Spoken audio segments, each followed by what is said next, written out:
Place au Jardin, c'est une histoire qui a commencé il y a 3 ans, avec Monsieur Guermoudi essentiellement, qui est notre référent jardin, on va dire, autant pour réparer lors des Ripper Café.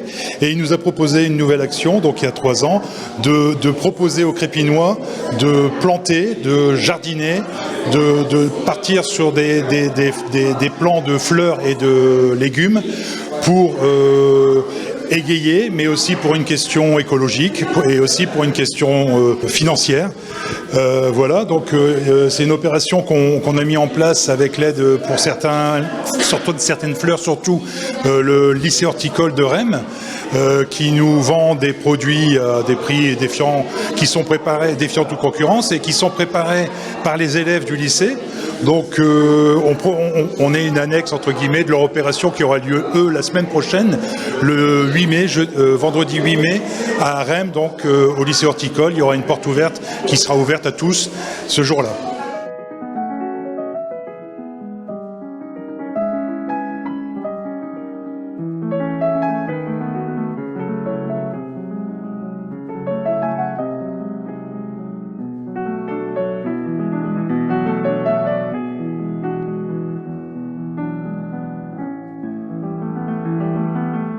Alors, le Ripper Café, c'est une histoire qui a commencé il y a plus de 5 ans maintenant. L'association a été déposée il y a 5 ans. Donc, on se réunit encore une fois. On est une bonne dizaine, une petite quinzaine de bénévoles. On se réunit une fois par mois, donc le premier lundi du mois de 18h à 20h, ici dans le même bâtiment, donc à l'ancienne mairie de Crespin, pour proposer de réparer plutôt que de jeter. C'est notre phrase type. On préfère essayer de réparer avec les gens avant de prendre la décision de réparer justement ou de jeter.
On a notre 70e brocante, le résultat est formidable.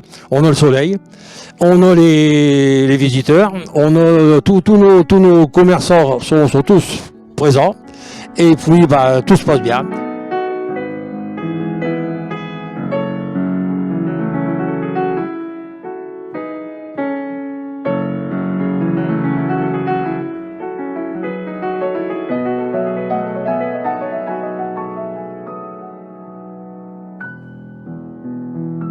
Alors je vous dis tout, avec Anne-Sophie, ça fait la 5e année qu'on organise cette brocante au profit de l'harmonie municipale. Un succès cette année étant donné que nous avons 168 réservations, des commerçants très heureux de venir connaître notre ville de Crespin, un marchand de café qui n'était pas du tout au courant qu'il existait, cette brocante, ainsi que les marchés nocturnes. Donc je pense qu'on va le retrouver prochainement sur les marchés nocturnes de notre commune de Crespin. Et puis le soleil au rendez-vous, comme tous les ans. À part ça, tout va bien. Et puis le manège des chevaux qui attire aussi les enfants. Et puis que demandons de plus? Venez tous à Crespin, on s'y trouve bien.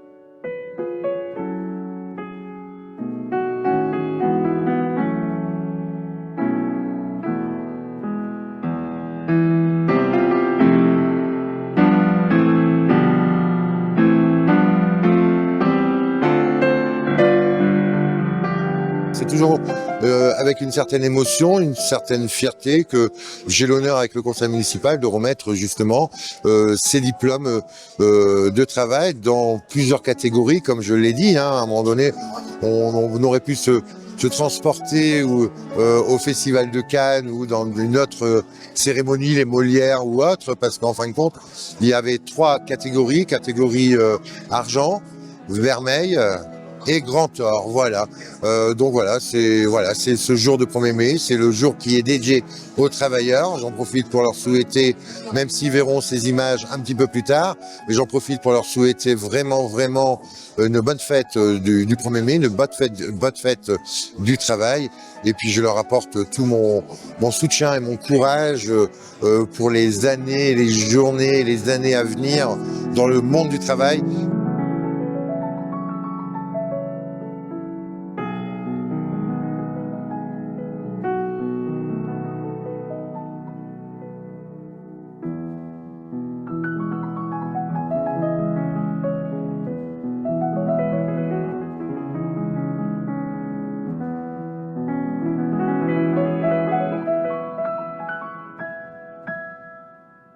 Aujourd'hui, recevoir la médaille, c'est quand même un signe que bientôt on arrivera en fin de carrière et peut-être le début d'une nouvelle vie quand on sera à la retraite ou en tout cas une nouvelle activité. Après 40 ans de travail, on peut pas du jour au lendemain arrêter. On a pris l'habitude de se lever tôt, de travailler toute la journée, donc il faudra garder une activité.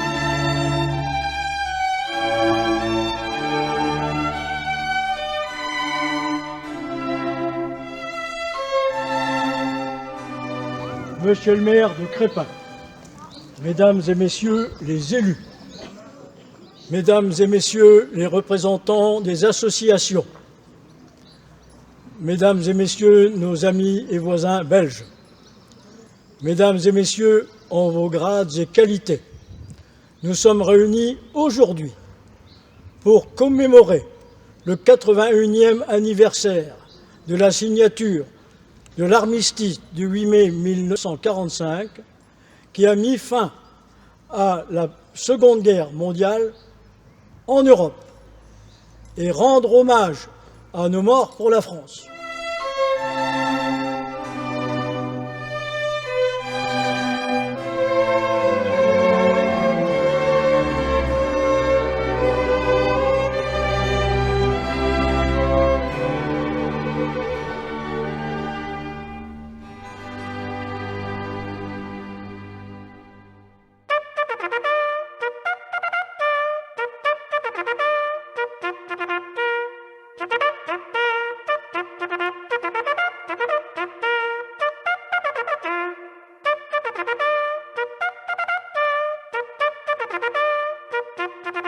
Le 8 mai 1945. Enfin, après des années d'épreuves, d'horreurs et de combats, l'Europe était libérée de l'emprise totalitaire et génocidaire nazie. Libérée par tous les alliés, libérée avec le concours des armées de la France, la seule France, celle qui se bat et ne se rend pas. Ne l'oublions jamais. Avant d'être une défaite des armes, la défaite de 1940 fut d'abord une défaite de l'esprit.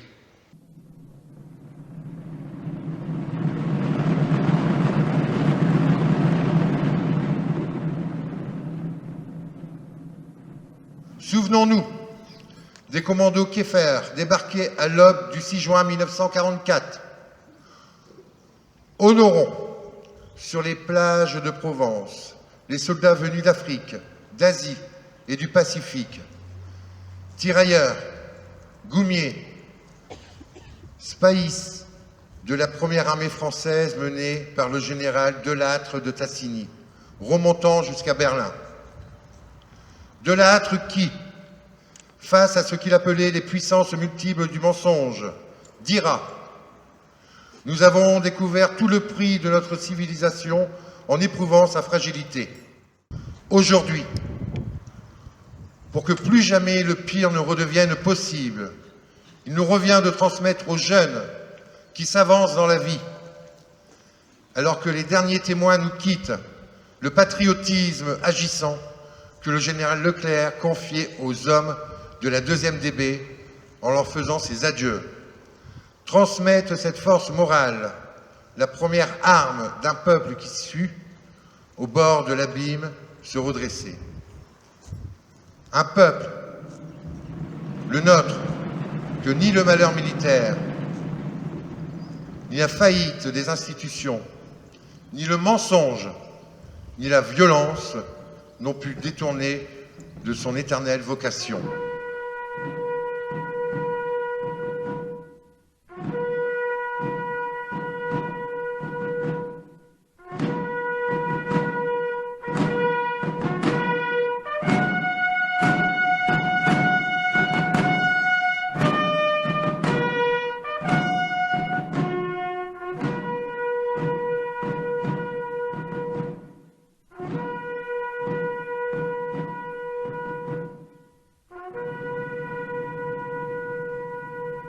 Ce 3 septembre 1944, les dernières troupes nazies se repliant vers Mons passent par erreur dans Crespin et feront encore 2 victimes civiles.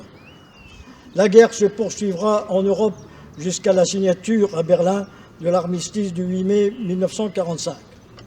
Au cours de ce conflit, Crespin comptera 64 victimes parmi sa population, dont les noms sont gravés sur les stèles. 16 militaires morts au combat ou décédés des suites de leurs blessures. 24 civils morts en déportation en Allemagne ou en Pologne. 1 civil fusillé par les Allemands. 2 civils disparus au cours de l'exode de mai 1940. 10 civils tués par les Allemands, bombardements, mitraillage aérien. 11 civils tués par les bombardements américains des 26 avril, 1er mai et 2 mai, ainsi que le 1er septembre 1944. Bombardement des ANF injustifié et inutile. En ce jour, notre hommage et nos pensées iront également à Fernand Mouton, résistant, arrêté sur dénonciation à Vieux-Condé le 16 novembre 1943, fusillé par les Allemands au fort de Bondu le 9 mars 1944, et dont le corps repose à quelques mètres d'ici, derrière moi.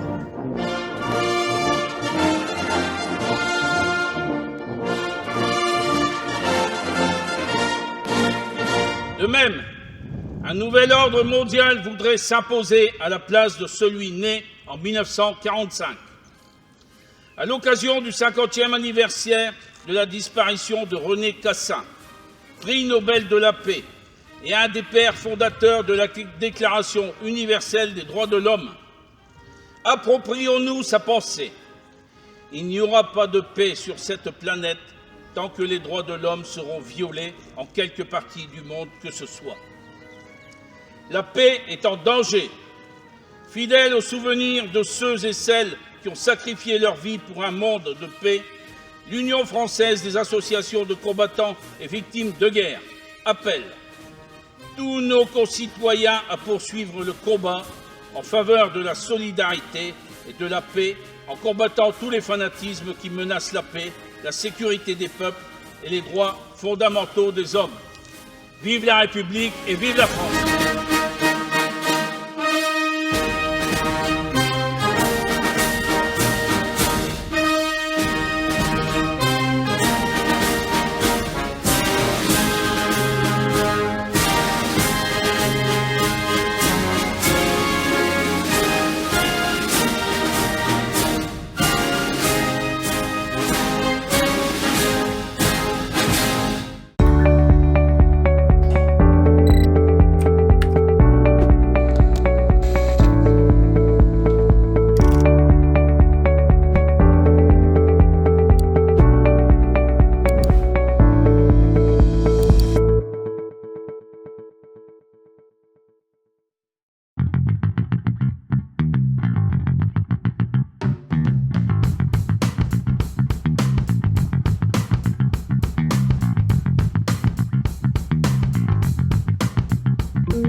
Alors aujourd'hui, c'est quelque chose de très particulier parce que c'est une journée pêche. Donc en fait, on met des poissons à l'eau. Ces poissons ont une vocation, ces truites arc-en-ciel, d'être capturées. Elles n'ont pas, l'objectif de repeupler la rivière dans le but de renforcer la population piscicole en place. C'est simplement un moment de détente, de rencontre, d'échange. Quand je vois le nombre de pêcheurs réunis aujourd'hui, des jeunes, moins jeunes, j'ai vu des jeunes ados, c'est super, sont là motivés. Ils n'attendent qu'une chose, c'est de repartir après la pause déjeuner à la pêche. Donc ça montre vraiment un très bon investissement.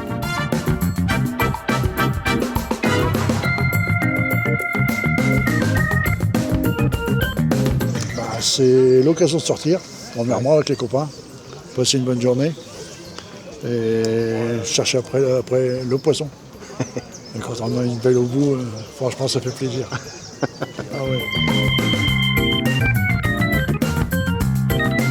Nous sommes réunis aujourd'hui le jeudi de l'Ascension pour notre journée habituelle de pêche à la truite.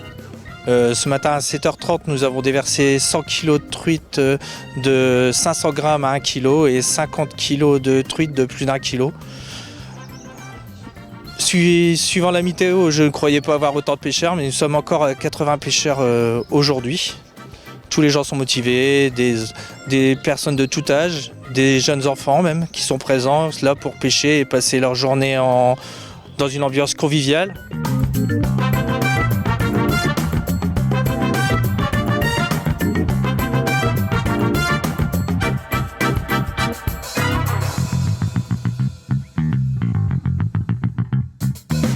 Alors la journée de pêche est toujours organisée avec la mairie de Crespin qui, on va dire, paye le poisson. La PPMA paye les lots pour ce soir. Et aujourd'hui, il y a du soleil. Un coup de chance pour jusque-là. Alors les poissons sont là dans l'eau, des gros. Mais ça ne mord pas encore à l'avenant, hein, mais bon, il y a eu des prises, des belles prises.